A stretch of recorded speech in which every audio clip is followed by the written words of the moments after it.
We will be seeing is first your startup costs and how to determine those. Next, we will take a look at your prototype, how you should build your prototype when it comes to your business. And finally, the elevator pitch and how you need to work on that as well and where you are going to use it. And finally, the sales and networking. Let's start with starting up actually and your business.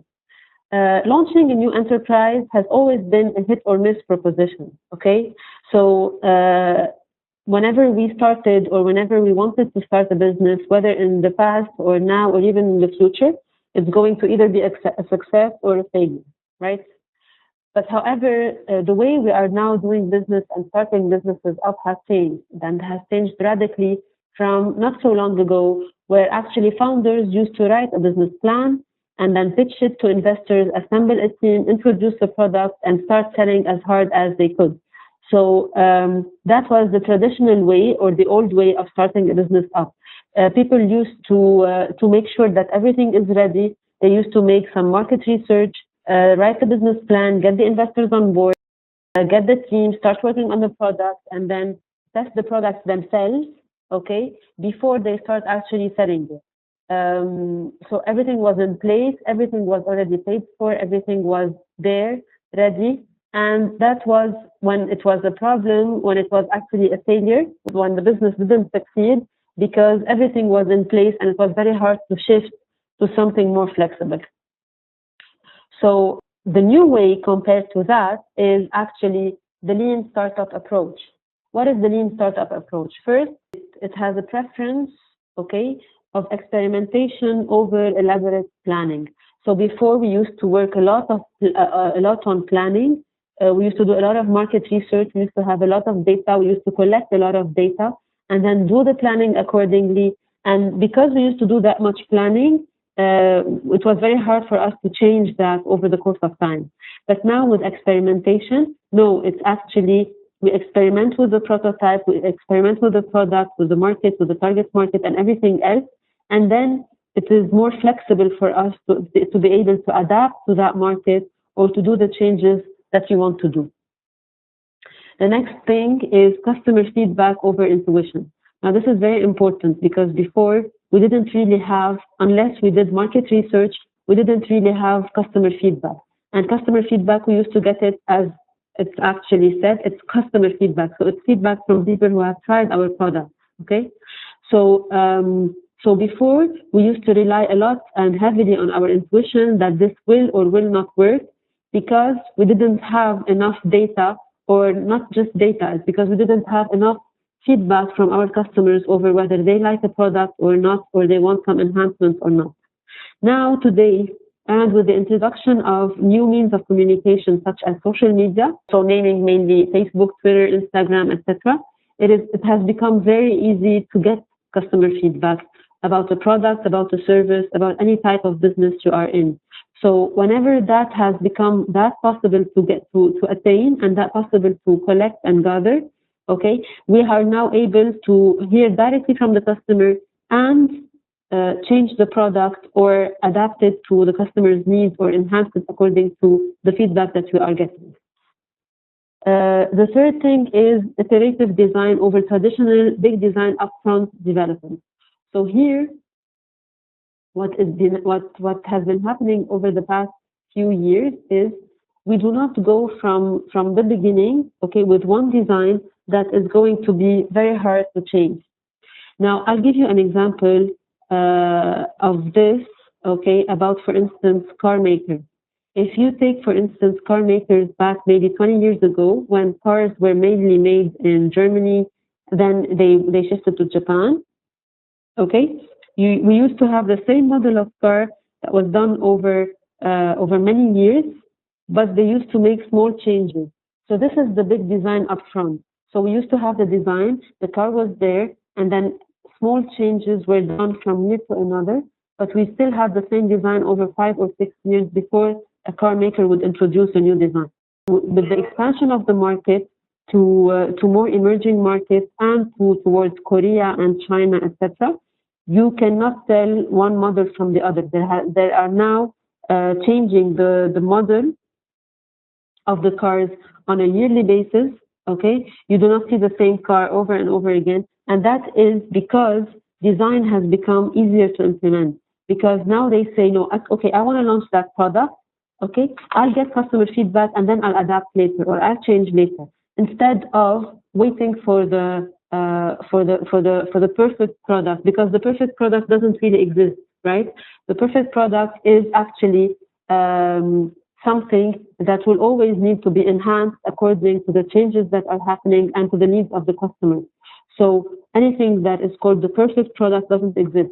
And this is why we cannot wait any longer for the perfect product to be launched, because by the time the perfect product is actually up and running, it's no longer perfect, it's outdated. Okay?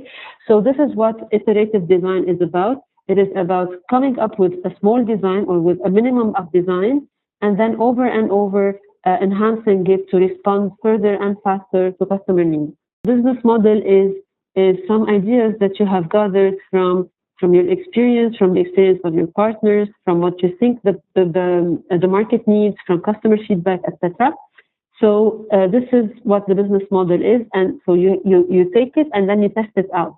When you say that you test it out, it means that you talk to potential partners, you talk to your friends, you talk to your family. We have this business model. What do you think? Do you think it can work? Do you think it cannot work? How can we enhance it, etc. Following that, you go ahead and implement or create a rapid prototype. Again, I have to stress on the word rapid, because here you are not expected to create something that is perfect. You are expected to create something that works, something that answers the needs, okay, and then you try to sell that something. And once you sell it and then you get feedback, okay, this is where you start enhancing your prototype and reintroducing your product to the market over and over again. Now, this is a quote that is a beautiful quote, actually, that says, you see things and you say why, right? And this is what we actually, as kids, this is what we do. We go to our mom and then we tell her, or our dad, and then we tell her, why is the sky blue? Why is the grass green, etc., etc. So there are always whys that we ask. And then it says, but I dream things that never were, and I say, why not? And when we say why not to something, this is where actually creation and innovation comes from. It doesn't come from the why, it comes from the why not. You have to know your cost structure and your revenue streams for you to be able to know whether you are making profits or you are making losses at the end of the day. So first, estimate the costs of doing business for the first month, okay? You have two types of costs. You have the one-time cost. So these are the things that you pay one time. It's called a one-time off, actually, okay? And that that helps you establish your business. So such as maybe paying for your lawyer for establishing the business, or the sign of your logo, creating your logo is a one-time cost. Okay, putting a sign on the building is a one-time cost. Getting furniture for the office is a one-time cost, etc. So all of these things that are actually done once, okay, and that's it. You don't have to pay for them every month, etc. Unlike the ongoing costs, which are recurrent, it's what we call recurrent costs, which are the costs that you pay on a monthly basis. Okay, maybe on a monthly basis or on a yearly basis, etc. But those are the costs of running your business. So the one-time cost is for establishing your business. The ongoing cost is for your expenditures or for running your business. So this would be the cost of utilities, inventory, insurance, etc. Now you have to decide whether these costs are essential or optional. Okay. Now, for instance, in the one-time cost, creating a logo would be essential, but putting a sign on your building may not be that essential. It could be optional. Now, you have also two types of expenses. This is when we are talking about we're not talking about the, let's go back here. We're not talking about the one-time cost. We're talking about the ongoing cost, right? Which also are called expenses, which are the expenses that we pay to build that product that we are actually going to market. So you have the fixed expenses. So these are the ones that do not change no matter how big or how small is the quantity of products you are actually producing. So the fixed expenses include rent, utilities, administrative costs, and insurance costs. So your rent, let's say it's $1,000 per month. Whether you employ 10 employees or none, it is going to remain $1,000 per month, okay? Which is the fixed cost. Now, the variable costs are different because here they are pertaining to the quantity that you are producing and include inventory, shipping, packaging costs, etc. So here, for instance, shipping would vary according to the weight of the product, according to the distance that it is traveling, etc. So the more products you have, the more shipping you are going to pay for that. Now, this is the variable cost, whereas the cost of rent, whether you have 1,000 items or one item, is going to remain the same. Now, the most effective way to calculate your startup cost is to use a worksheet, obviously, that lists both one-time and ongoing costs. And this is where you can actually determine whether your cost is, that specific cost is essential or optional for you. Why should you build a prototype? Because first, it enables you to test and refine the functionality of your design, okay? Because a design on paper looks great, but it doesn't necessarily look great whenever it is actually implemented in real life. Some of the things that work in theory do not necessarily work in real life, okay, or cannot be physically done in real life. So here you would be able to test and refine the functionality of your design, and it will also help you test the performance of various materials. Various materials means that maybe, for instance, you had planned to use metal for your product, but then whenever you were making the prototype, it turned out that that metal was very heavy, and maybe plastic would be a good idea or a good substitute. So here you would be able to know what works best for your product whenever people are using it, because you are building a prototype that people or that yourself are going to use, and that would let you know the flaws and the strengths of your product. It will help you describe your product more effectively, of course, because then you will have something visual to present, and visual always works better than just words or trying to describe something that is in our head and that we are envisioning to other people. It will encourage others to take you more seriously, because then they would have seen that you have actually worked on your product, that you have worked on your prototype, and that you mean business. Now, some tips about building your prototype. First, don't do it alone, because whenever you are building something by yourself, you cannot possibly be totally objective about it, okay? So gather a small team.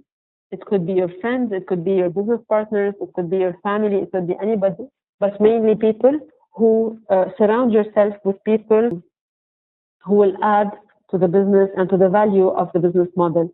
So in that case, get someone, for instance, very analytical on board, get someone more creative on board, and brainstorm all together, so that whatever you haven't seen, maybe they have seen in that product, or maybe they have a better idea about a specific thing, etc. Second, set up a limit time. Never say for yourself, I am going to design, as I was saying, the perfect product, because the perfect product is never going to be out. Okay, so set up a limit time, a time limit, and then try to stick to that limit. Okay, and mostly that time limit, make sure that whenever you reach it, okay, you always go ahead and iterate based on that time limit.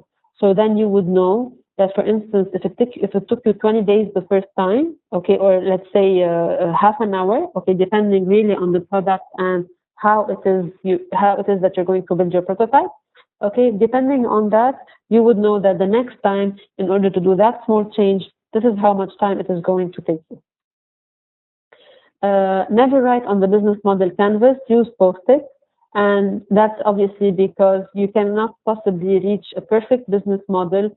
So use post-its for you to be able to change them easily, or whenever you want to have a new idea that you want to add to that business model.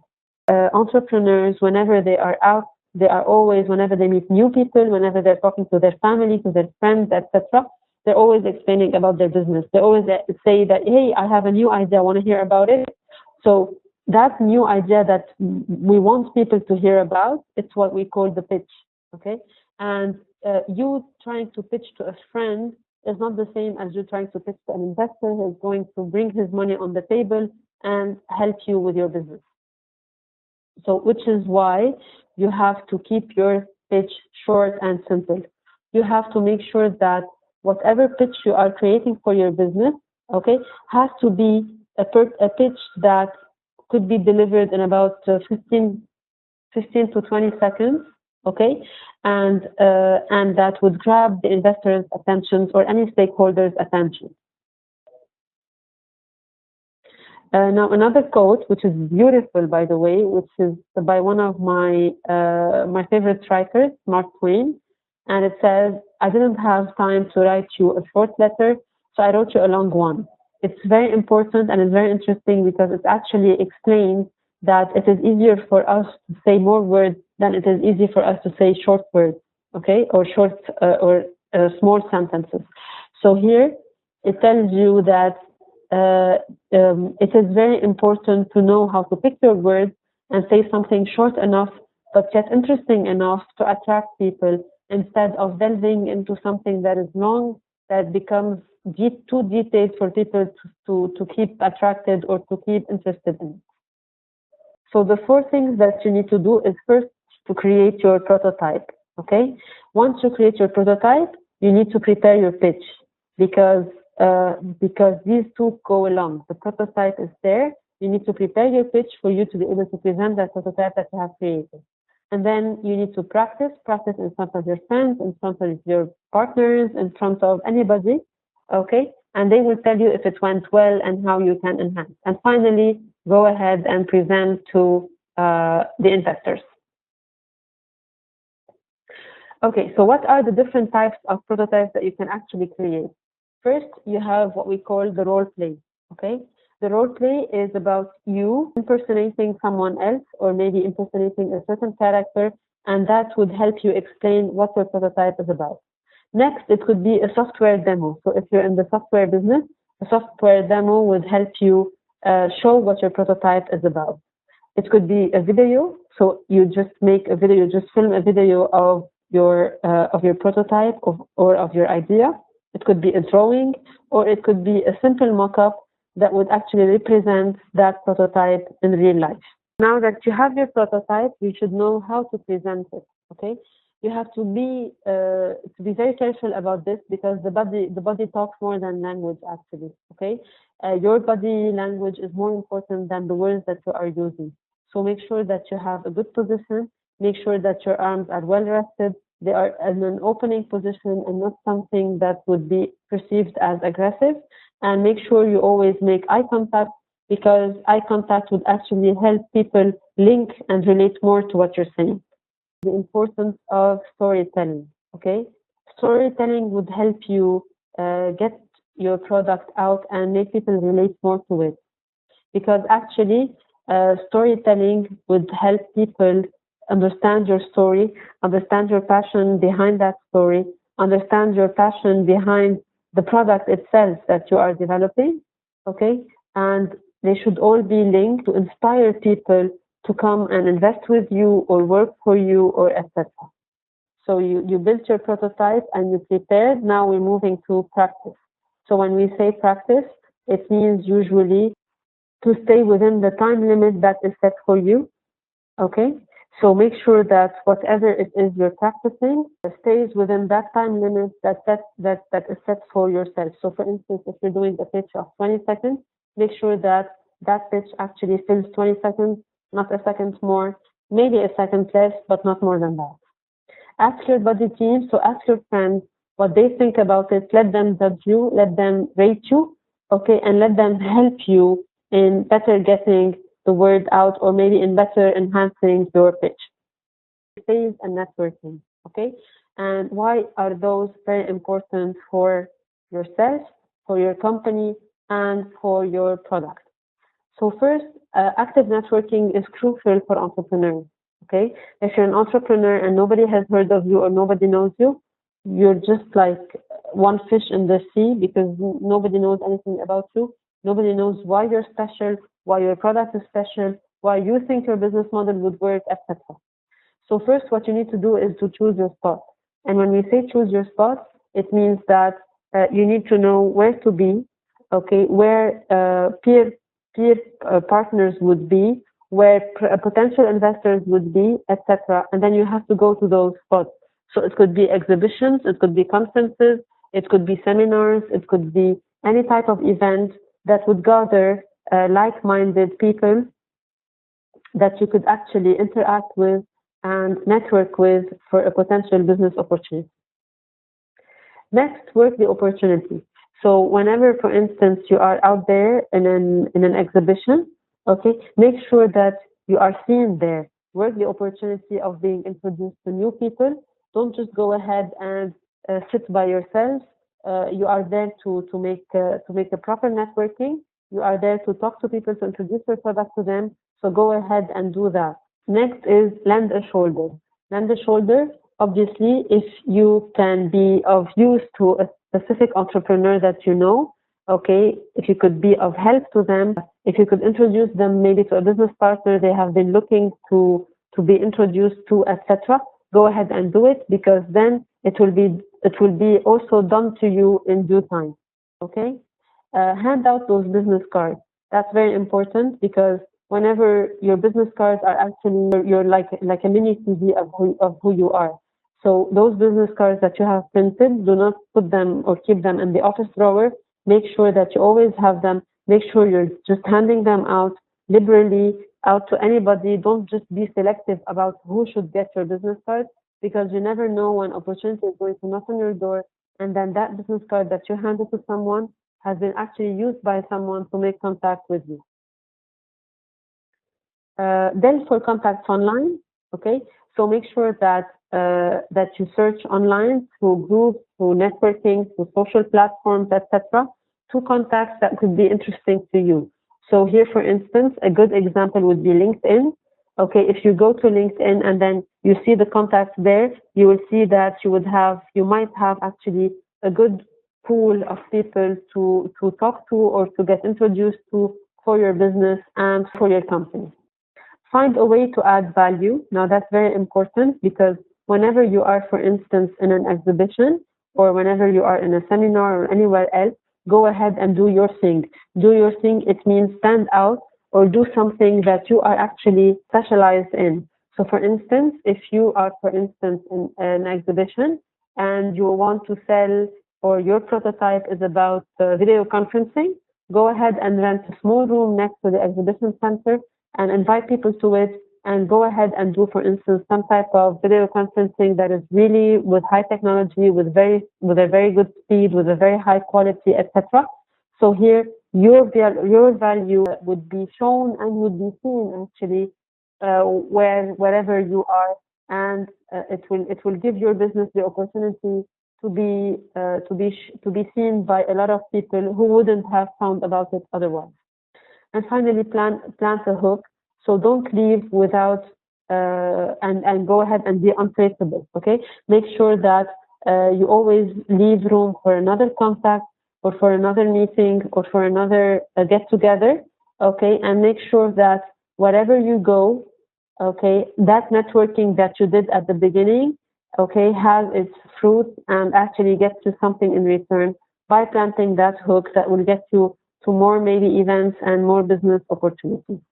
Now for the exercise of tonight, okay, you need to practice your pitch. So this is very interesting, because this will help you, okay, determine what your pitch is and how to work on that. So start with my company, and then state your company name, and then go ahead and say it's developing, and state what it is developing, what your company is developing, to help who, okay, solve what with what. So to help your target audience, so to help women, to help pregnant women, to help single women, to help university students, etc. Solve a problem. So what is it that we are going to solve here, and with what? Okay. So once you have this, you would be able to say that you have a minimum viable maybe pitch that you can enhance with time, and that you can test on your partners to know whether it works well or whether it needs more enhancement. And then set your mind to it, of course, because it's challenge time. It's time for you to practice that pitch, because eventually you are going to present it. So set your mind to it and get ready for that challenge.